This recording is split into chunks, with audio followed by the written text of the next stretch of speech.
آج پورا پورا وہ ارض مقدس جس کو فلسطین کہا جاتا ہے 90% یہودیوں کے قبضے میں آ گیا.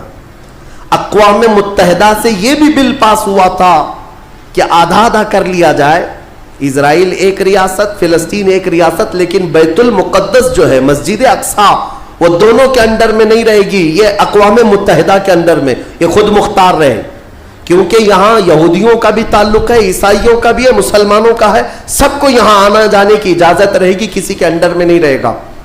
یہ پاس ہوا تھا. لیکن آج حالات یہ ہے کہ اس بیت المقدس کی دیواروں پر، دروازوں پر یہ وحشی ظالم اسرائیلی بندوق تانے آج بھی کھڑے ہوئے. یہ جسے اندر جانے دیں وہ جائے گا. پوری دنیا اپنی آنکھوں سے دیکھ رہی ہے ان کی خیانت، ان کی غداری کو، لیکن کوئی ایک جملہ تک نہیں کہتا کہ اسرائیل دہشت گرد ہے. آپ کو میں ایک آنکڑے اگر بتاؤں تو آپ کے رونگٹے کھڑے ہو جائیں. انہوں نے فلسطین کے مسلمانوں میں سے اب تک 2.5 لاکھ صرف بچوں کو قتل کیا ہے ان اسرائیلیوں نے. آج بھی یہ ڈیٹا موجود ہے، انٹرنیٹ پہ موجود ہے، بڑی بڑی ویب سائٹس ہیں، انہوں نے شو کیا. اقوام متحدہ کی بھی رپورٹ موجود ہے کہ فلسطین کے کتنے مارے گئے. ان دونوں کی جنگ میں 24 لوگ اگر مارے جاتے ہیں تو 23 فلسطینی ہوتے ہیں، ایک اسرائیلی ہوتا ہے. پھر بھی دہشت گرد فلسطین ہے، آتنکواد فلسطین ہے. میرے عزیزو، یہ دنیا جو دوہرا کھیل کھیل رہی ہے اس کو کون بتائے گا آخر؟ وہاں جمعہ کی نماز پڑھنے کے لیے مومنین آج بھی جاتے ہیں، ان پر گولیاں برسا دی جاتی ہیں، لیکن ان جیال مسلمانوں کو ہزاروں سلام جو تلواروں کے سائے میں بھی میرے مولا کی عبادت خشوع و خضوع سے کرتے. میں خود گیا اور دیکھا ہوں، چھوٹے چھوٹے سے بچے، 6 سال کے 8 سال کے بچے ملنے کے لیے آتے ہیں اور یہ پورے اسلحے میں لیس فوجی کھڑے رہتے ہیں. چھوٹا سا بچہ ان کی گن کو یوں گھماتا ہے اور مسجد میں اندر آتا ہے، ایسا لگتا ہے جیسے وہ کھلونے کو پکڑ رہا ہے. میرے عزیزو، یہ بھی حدیث پاک کے ذریعے سے میں بتاتا ہوں. میرے آقا صلی اللہ علیہ وسلم فرماتے ہیں میری امت کا ایک حصہ قیامت تک باطل سے لڑتا رہے گا، قیامت تک باطل سے لڑتا رہے گا، اور ان کی مخالفت کرنے والوں کا ان پر کچھ بھی اثر نہیں ہوگا، اور دنیا میں کوئی بلا بھی پھیلے تو اس جماعت پر کچھ اثر نہیں ہوگا. صحابہ نے پوچھا یا رسول اللہ آپ کی امت کا وہ حصہ کون ہے؟ میرے آقا فرماتے ہیں بیت المقدس کے آس پاس رہنے والے مومنین کی جماعت ہے. ان کی فضیلت میں میرے آقا نے فرمایا قیامت تک لڑتے رہیں گے، قیامت تک، اور ان کی خلاف کرنے والوں کا ان پر کچھ بھی اثر نہیں ہوگا. اور ہم دیکھ رہے ہیں ارے بڑی بڑی عمارتیں ایک بم سے گرا دیا، دوسرے دن ان کے آس پاس ان کی گاڑیاں بھی چل رہی ہیں، دکانیں بھی چل رہی ہیں، بازار بھی چل رہا ہے. کل رات کو فائرنگ ہوئی، 50 لوگ بیت المقدس سے اٹھا کر کے لاشیں لے گئے. دوسرے دن جا کر کے دیکھے تو عصر کے بعد عورتیں اپنے بچوں کے ساتھ روٹیاں سینڈوچ کھاتی ہوئی بیٹھی ہوئی ہیں. مطلب یہ ہے کہ نہ موت کا ان کے اندر خوف ہے، نہ ظالموں کے تسلط کا ڈر ہے. ہاں یہ بھی اللہ تعالیٰ کی طرف سے ہوتا ہے کہ مولا جب کسی کا دل کشادہ کرے تو بڑے بڑے پہاڑوں سے بھی انہیں ڈر نہیں لگتا. اور ایک حدیث میرے آقا صلی اللہ علیہ وسلم نے فرمایا کہ سید البقاع بیت المقدس، سید الصخرۃ صخرۃ بیت المقدس. حضور نے فرمایا پوری روئے زمین کا سردار جو حصہ ہے وہ بیت المقدس کا حصہ، سردار حصہ. اور گنبدوں میں اگر سردار گنبد ہے تو بیت المقدس کا گنبد ہے، یہ میرے آقا نے فرمایا. اور حضور فرماتے ہیں تم دیکھنا کہ اخیر زمانے میں سارے لوگ اس زمین کی طرف ہجرت کر جائیں گے.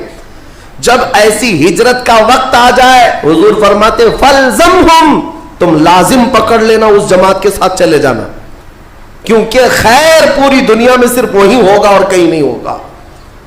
اور آج جو حالات دیکھ رہے ہیں نا، یہودیوں کا تسلط ہے، ان کا قبضہ ہے. میرے عزیزو چند دنوں کی بات ہے، میں قرآن سے اور حدیث سے وقت ہوتا تو میں آج چونکہ یہ جمعۃ الوداع ہے اور یوم قدس کے نام سے پوری دنیا آج منا رہی ہے، اس لیے میں نے تمہارے سامنے یہ باتیں رکھی ہیں. بیت المقدس کیا ہے؟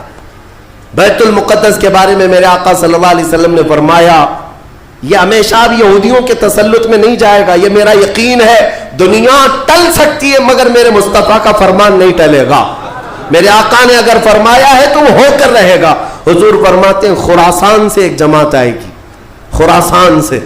خراسان یہ افغانستان اور ایران کا کچھ حصہ ہے جس کو پرانے زمانے میں خراسان کہا جاتا تھا. میرے آقا فرماتے ہیں خراسان سے کالے جھنڈے لے کر کے ایک جماعت نکلے گی اور وہ اتنی تیزی سے بڑھتی ہوئی بیت المقدس کی طرف آئے گی کہ دنیا کی کوئی حکومت اور کوئی طاقت ان کا راستہ نہیں روک سکے گی, اور وہ جھنڈے سیدھے لا کر بیت المقدس پر گاڑ دیں گے. تنصب بإیلیا, میرے آقا فرماتے ایلیا یہ بیت المقدس کی سرزمین کو کہتے ہیں. جھنڈے وہاں گاڑ دیے جائیں گے.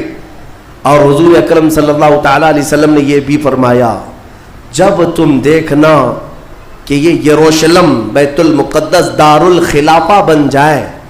دار الخلافہ کا مطلب راجدھانی, حکومت کرنے کی جگہ بن جائے. میرے آقا صلی اللہ علیہ وسلم فرماتے ہیں فقط دنت الزلازل والبلایا والامور. حضور فرماتے ہیں تو پھر دیکھنا بڑے بڑے زلزلے آئیں گے دنیا میں. جب یروشلم کو راجدھانی بنا دیا جائے دار الخلافہ, بڑے بڑے زلزلے آئیں گے دنیا میں.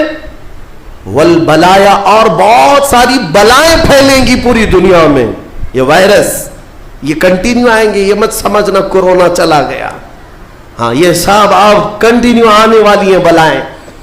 پوری دنیا میں بلائیں پھیل جائیں گی اور اتنے بڑے بڑے معاملات ہوں گے جن کو تمہارے کانوں نے سنا نہیں ہوگا. حضور نے فرمایا.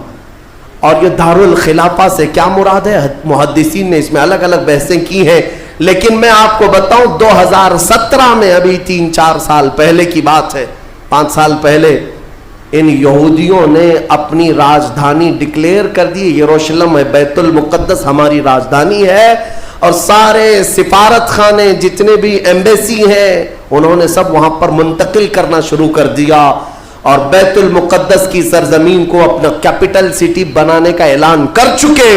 اور میرے آقا کی حدیث صادق آ رہی ہے, جب وہ راجدھانی بنے گی اب بڑے بڑے زلزلے ہوں گے اور پوری دنیا میں بلائیں پھیلیں گی اور بڑے بڑے معاملات ہوں گے. اور پھر اس کے بعد میرے آقا صلی اللہ علیہ وسلم فرماتے ہیں ایک دور ایسا آئے گا کہ اللہ ان کو ذلیل و رسوا کر کے اس زمین سے نکالے گا, اور ایک امام برحق کے جھنڈے تلے مومنین جمع ہوں گے. پوچھا گیا وہ امام برحق کون ہوگا؟ میرے آقا فرماتے ہیں وہ میری اولاد میں سے ہوگا, اس کا نام میرے نام پر ہوگا, اس کے باپ کا نام میرے باپ کے نام پر ہوگا, اور اللہ اس کو امام مہدی کی شکل میں بھیجے گا. ہاں یہ زمانہ بہت قریب آ چکا, یہ زمانہ بہت قریب آ چکا. میں بارگاہ رب العزت میں آج جمعۃ الوداع میں یہی دعا کرتا ہوں کہ مولا اگر زندگی کی سانسیں باقی ہیں تو امام مہدی کی فوج میں ہمیں جگہ عطا فرما, ان کے جھنڈے تلے مولا ہمیں امن و امان عطا فرما دے. دنیا سے ظالموں کے چنگل سے مولا ایمان والوں کو آزادی عطا فرما, کفار و مشرکین کے تسلط سے مومنین کو آزاد فرما دے. اے رب ذوالجلال احسن الخالقین, اس ماہ مبارک میں اگر تو ہمیں مولا ان راتوں میں ان دنوں میں عبادتوں کو قبول کیا اور بھیک میں کچھ دے تو مولا صرف اتنا دے دے کہ پوری امت کو مولا خیر و عافیت عطا کر دے, کھوئی ہوئی عزت و وقار عطا فرما دے.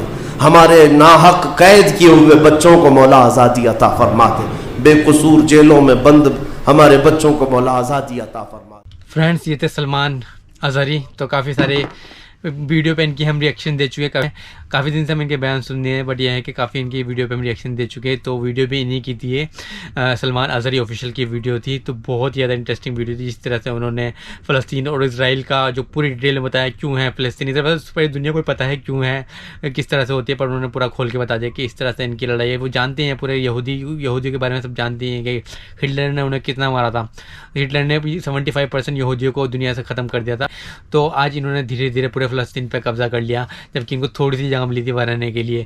تو آج انہی کو خدیڑ دیا, بالکل 88% پہ انہی کا قبضہ ہو گیا. پھر 12% پہ جو ہے فلسطین ہے, وہ تھوڑے سے حصے میں فلسطین ہے, باقی سارا انہوں نے ختم کر دیا. تو بہت زیادہ انٹرسٹنگ ویڈیو تھی, پورا کھول کے بتا دیا انہوں نے سلمان اظہری نے. تو آئی ہوپ آپ کو بھی ویڈیو پسند آئی ہوگی. آپ کو ویڈیو پسند آئی تو ویڈیو کو لائک کر, اگر چاہتے ہیں اس ٹائپ کی ویڈیو ہم آپ کے لیے اور لائے تو ہم سپورٹ کر سکتے ہیں. ہمیں سپورٹ کرنے کے لیے ہمارے چینل سبسکرائب کر سکتے ہیں. اس ویڈیو کو پینڈ کرتے ہیں, نیکسٹ ویڈیو میں لے کسی نیکسٹ ٹاپک کے ساتھ. اتنا بہت سارا دھیان رکھیے. جے ہند, جے بھارت.